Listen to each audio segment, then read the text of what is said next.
ಪಕ್ಷದ ಎಲ್ಲ ಮುಖಂಡರುಗಳೇ, ಕಾರ್ಯಕರ್ತ ಬಂಧುಗಳೇ, ತಾಯಂದಿರೇ, ಯುವಕ ಮಿತ್ರರೇ, ಸುದ್ದಿ ಮಾಧ್ಯಮದ ಎಲ್ಲ ಗೆಳೆಯರೇ, ಕ್ಷಮಿಸಬೇಕು.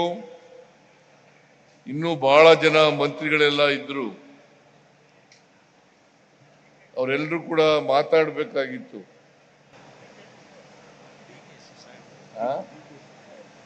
ಯಾರನ್ನ ಎಲ್ಲಿ ಇಲ್ವಲ್ರಿ, ಒಟ್ಟೋಗಿದ್ದಾರೆ, ಕೂತ್ಕೊಳ್ಳಿ. ಏನು ಲಾಯರು ಡಿ ಕೆ ಶಿವಕುಮಾರ್ ಹೊರಟೋದ್ರು ಬೆಂಗಳೂರಿಗೆ.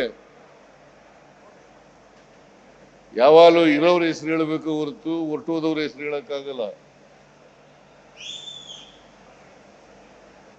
ವೆಲ್ಕಮ್ ಮಾಡೋದು ಇರೋರಿಗೆ, ಇಲ್ಲಿ ಯಾರ್ಯಾರು ಇದ್ದಾರೆ ಅವ್ರಿಗೆ ಮಾತ್ರ ವೆಲ್ಕಮ್ ಮಾಡೋದು. ಮನೇಲಿ ಕೂತಿರೋರಿಗೆಲ್ಲ ವೆಲ್ಕಮ್ ಮಾಡಕ್ಕಾಗಲ್ಲ. ಗೊತ್ತಾಯ್ತಾ? ನೀವು ವಕೀಲರು ಸ್ವಲ್ಪ ಅರ್ಥ ಮಾಡ್ಕೋಬೇಕು ಇವೆಲ್ಲನೂ.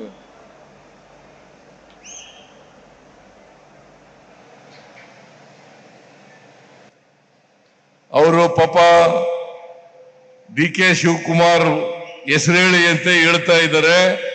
ಡಿ ಕೆ ಶಿವಕುಮಾರ್ ಅವರು ಉಪಮುಖ್ಯಮಂತ್ರಿಗಳು, ಅವರು ಬೆಂಗಳೂರಿಗೆ ಹೋಗ್ತೀನಿ ಅಂತ ಹೋದ್ರು. ಬೇರೆ ಕೆಲಸ ಇದೆ, ಅದಕ್ಕೋಸ್ಕರ ಹೋಗ್ತೀನಿ ಅಂತ ಹೋದ್ರು. ಅದರಿಂದ ಅವ್ರ ಹೆಸರನ್ನ ಪ್ರಸ್ತಾಪ ಮಾಡಲಿಲ್ಲ.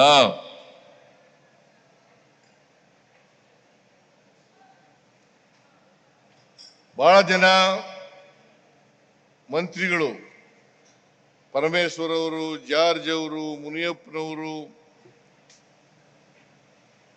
ದರ್ಶನಾಪುರ ಅವರು, ತಂಗಡಗಿ ಅವರು, ರಹೀಂ ಖಾನ್ ಅವರು,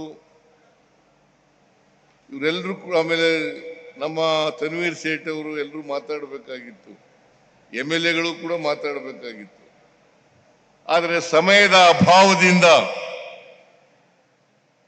ಅವ್ರು ಯಾರು ಕೂಡ ಮಾತಾಡ್ಲಿಕ್ಕೆ ಹೋಗ್ಲಿಲ್ಲ.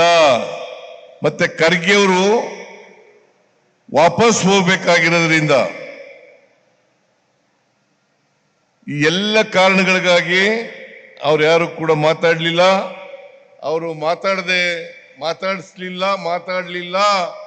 ಮಾತಾಡಿಸ್ಲಿಲ್ಲ ಅಂತೇಳಿ ಯಾರು ತಪ್ಪು ತಿಳ್ಕೋಬಾರದು ಅಂತೇಳಿ ಅವರಲ್ಲಿ ಮನವಿಯನ್ನು ಮಾಡಲಿಕ್ಕೆ ಬಯಸ್ತಾ ಇದ್ದೇನೆ. ಲೇಟೆಸ್ಟ್ ಹಾಗೂ ಇಂಟ್ರೆಸ್ಟಿಂಗ್ ಸುದ್ದಿಗಳಿಗಾಗಿ ಬಾಸ್ ಟಿವಿ ಕನ್ನಡ ಚಾನೆಲ್ನ ಸಬ್ಸ್ಕ್ರೈಬ್ ಮಾಡಿ. ಹಾಗೆಯೇ ಬೆಲ್ ಐಕಾನ್ ಪ್ರೆಸ್ ಮಾಡಿ. ಇದರ ಜೊತೆಗೆ ಫೇಸ್ಬುಕ್, ಇನ್ಸ್ಟಾಗ್ರಾಮ್, ಎಕ್ಸ್ನಲ್ಲೂ ಮಿಸ್ ಮಾಡದೆ ಫಾಲೋ ಮಾಡಿ.